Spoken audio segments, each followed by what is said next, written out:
Welcome to The Explainer. Today, we are unlocking a powerful financial secret. And believe it or not, it's probably hiding in your digital wallet or maybe even in the cushions of your dorm room couch. And no, this isn't about landing some six-figure job right out of college or making a risky bet on the stock market. It's about the change you probably won't even notice is gone. You know what I'm talking about, right? It's the spare change from your morning coffee, that late-night snack run, or doing laundry. It's that little roundup on an app, the kind of money you probably lose anyway. But here's the thing. Those tiny, totally forgettable amounts can actually grow into real financial freedom. Seriously. So let's dive in. So the secret isn't really the money itself. It's about this powerful, kind of invisible force that can make it grow all on its own, almost like magic. It's a concept you've definitely heard of before, probably in some boring class. But you might not have realized that it's your own personal financial superpower just waiting for you to activate it. Okay, let's break down exactly what compound interest is. And I promise, no complex formulas, no jargon, just the core idea. But really simply, it means your money starts making money, and then the money your money made starts making its own money. It just creates this amazing cycle of growth. Think of it like a killer playlist. Every new song you add, that's your interest. It makes the playlist longer, and the next song gets added to that new longer list. It's a perfect way to picture how it just keeps building on itself over and over again. Now, when you get this cycle working for you, through things like saving and investing, compound interest becomes your most powerful ally in building wealth. It's a total game changer. And what's so interesting here is the emphasis on time.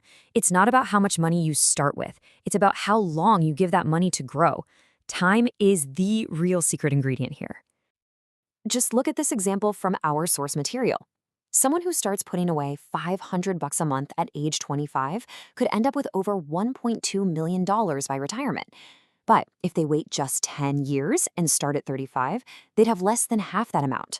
We're talking around $567,000, and they invested the exact same monthly sum. That 10-year head start is the power of compounding in action. It's wild.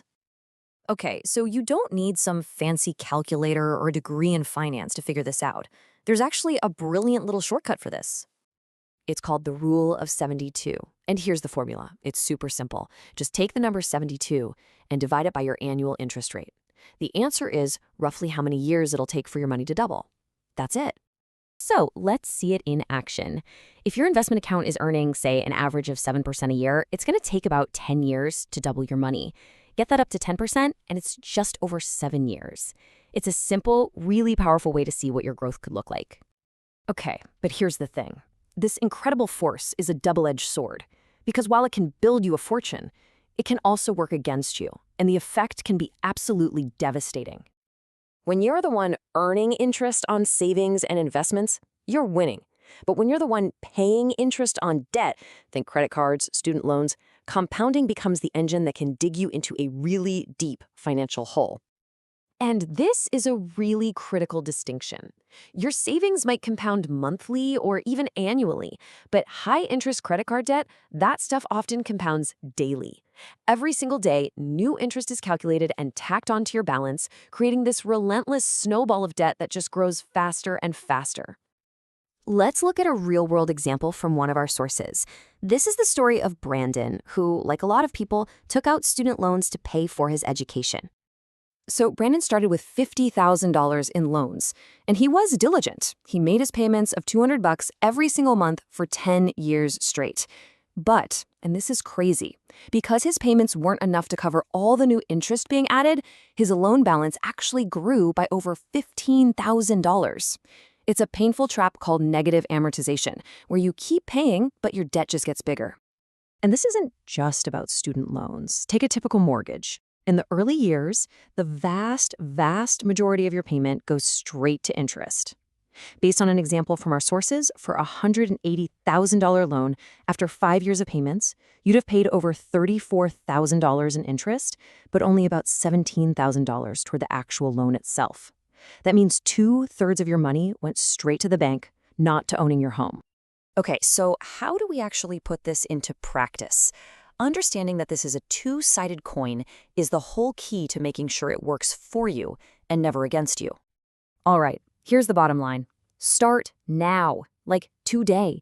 Even if it's just rounding up your purchases and investing that spare change, that is a powerful first step.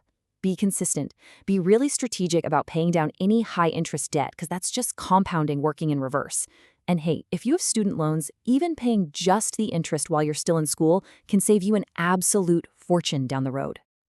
Ultimately, the power is completely in your hands. Now that you get the mechanism, you'll see it everywhere. Every financial decision you make is basically a vote for which side of the compounding equation you want to be on. So what's the big takeaway here? You don't need a lot of money to get started. You just need to start.